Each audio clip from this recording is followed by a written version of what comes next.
Ce proverbe peut trouver une application dans différentes situations, notamment dans le monde professionnel.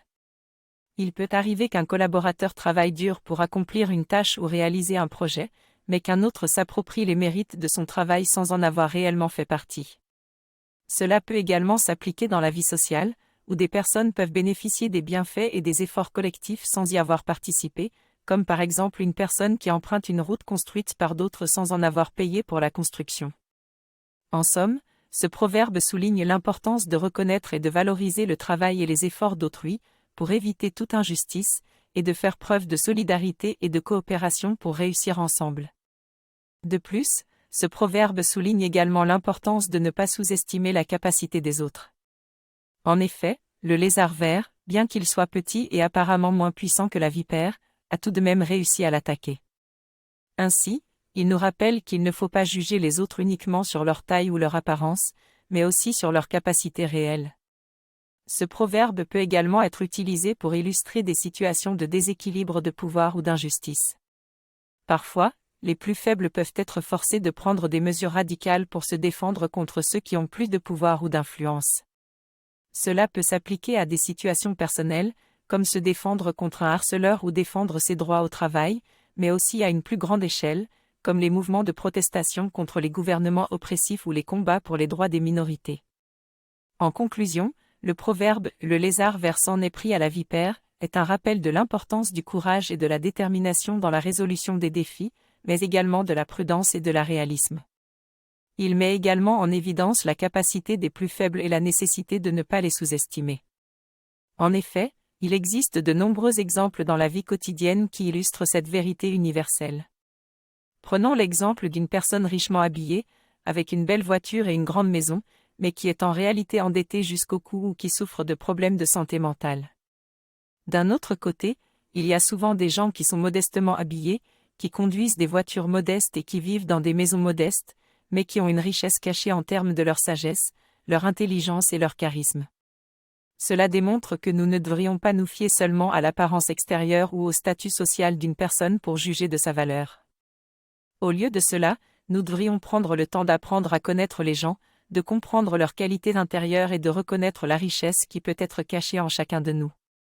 Dans cet esprit, il est important de se rappeler que les véritables richesses se trouvent souvent à l'intérieur de nous plutôt que dans des objets ou des apparences. En fin de compte, il est crucial de reconnaître que chaque individu est unique, avec ses propres qualités, expériences et perspectives. Nous ne pouvons pas juger une personne en se basant simplement sur ce que nous voyons à l'extérieur, mais devons prêter attention à tout ce qui compose cette personne pour déterminer sa vraie valeur. Ce proverbe peut également nous aider à mettre en perspective les différentes prises de risques que nous devons affronter dans nos vies. Il peut y avoir des situations où nous avons tout à gagner et rien à perdre, mais il y a aussi des situations où les risques sont plus grands et les conséquences potentielles plus graves. En gardant cela à l'esprit, nous pouvons apprendre à faire la distinction entre prendre des risques nécessaires et prendre des risques inutiles ou imprudents. En outre, le proverbe « Ma tête est chauve » peut aussi nous rappeler l'importance de la patience. Il peut être tentant de se précipiter dans une décision ou une action pour obtenir rapidement des résultats, mais il est souvent préférable de prendre le temps de réfléchir aux conséquences potentielles et de peser les avantages et les inconvénients. En étant patient et en réfléchissant bien avant d'agir, nous pouvons éviter beaucoup de problèmes inutiles.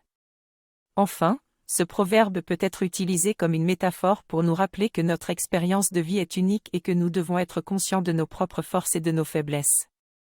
Tout comme une tête chauve peut être plus sensible aux éléments, chacun de nous a des forces et des faiblesses qui influencent nos choix et nos décisions.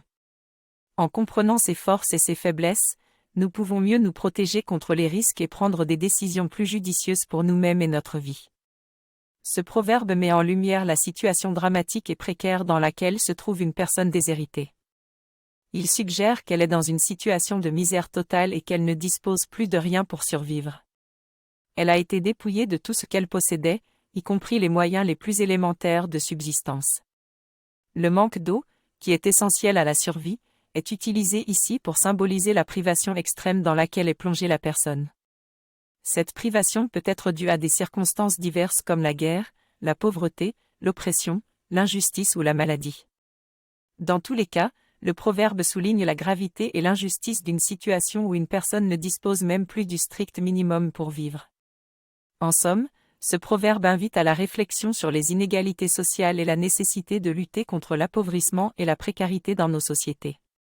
Il nous rappelle que chacun a besoin d'un niveau minimum de ressources pour survivre et que priver quelqu'un de ce strict minimum est profondément injuste. En d'autres termes, ce proverbe implique également que les gens ont tendance à être prudents et à agir de manière intelligente quand ils sont confrontés à des situations potentiellement dangereuses ou risquées. Cela s'applique à de nombreux domaines de la vie, que ce soit dans les relations personnelles, au travail ou dans tout autre contexte. Dans le contexte professionnel, le proverbe peut signifier que les gens doivent éviter de prendre des risques inconsidérés ou imprudents dans leur travail, afin de protéger à la fois leur propre sécurité et la sécurité de leurs collègues. De manière générale, ce proverbe souligne l'importance d'être conscient et responsable de ses propres actions, afin de minimiser les risques d'accidents ou de conséquences négatives. De plus, cette expression souligne l'importance de la perception individuelle. Chacun peut interpréter de manière différente les émotions et les intentions exprimées par une personne à travers son visage. Par conséquent, il est essentiel de prendre en compte différents éléments tels que le langage corporel, les expressions faciales, la gestuelle, etc. pour comprendre pleinement les émotions et les intentions cachées d'une personne. Cela étant dit, il est également important de ne pas trop s'attarder sur le visage de quelqu'un au point de perdre de vue l'ensemble de la situation. Le contexte entourant la personne et la situation sont également des facteurs à prendre en compte pour bien comprendre ce qui se passe. En conclusion, le proverbe « Le visage est le miroir de l'âme » nous rappelle que notre visage peut refléter nos émotions et nos intentions cachées. En étant attentifs aux signes non-verbaux, nous pouvons mieux comprendre ce que les autres ressentent et pensent, mais il est également important de prendre en compte le contexte et les perceptions individuelles. Le singe et le dauphin est un texte intéressant qui raconte l'histoire d'un singe qui tombe à l'eau alors qu'il se prend pour un dauphin. Le dauphin, qui assiste à la scène, lui propose de l'aider à sortir de l'eau. En échange, le singe lui promet de lui donner une leçon de danse. Mais lorsque le dauphin le rappelle à sa promesse, le singe refuse de danser, en disant qu'il ne peut le faire que sur un arbre. Le dauphin lui rappelle alors qu'il ne peut pas survivre en dehors de l'eau, ce qui entraîne la colère et la honte du singe. De cette histoire, La Fontaine tire une morale sur l'importance de ne pas se prendre pour ce que l'on n'est pas. Le proverbe « faire une grimace de singe » en découle seulement de la partie où le singe, humilié, fait une grimace qui le fait ressembler à un singe. Ces deux proverbes ont des significations différentes, mais ils ont tous les deux un point commun, celui de souligner l'importance de la prudence et de l'observation. Le premier proverbe nous rappelle de prendre le temps de bien observer notre environnement pour pouvoir déceler les signes avant-coureurs d'un événement ou d'une situation. Cela peut être utile dans de nombreuses situations, que ce soit pour éviter un danger imminent ou pour anticiper une opportunité. Le proverbe nous invite donc à être attentifs et à prendre en compte les indices subtils qui nous entourent. Quant au deuxième proverbe, il nous explique que la vraie puissance est souvent discrète et ne se montre pas par la fanfaronnade.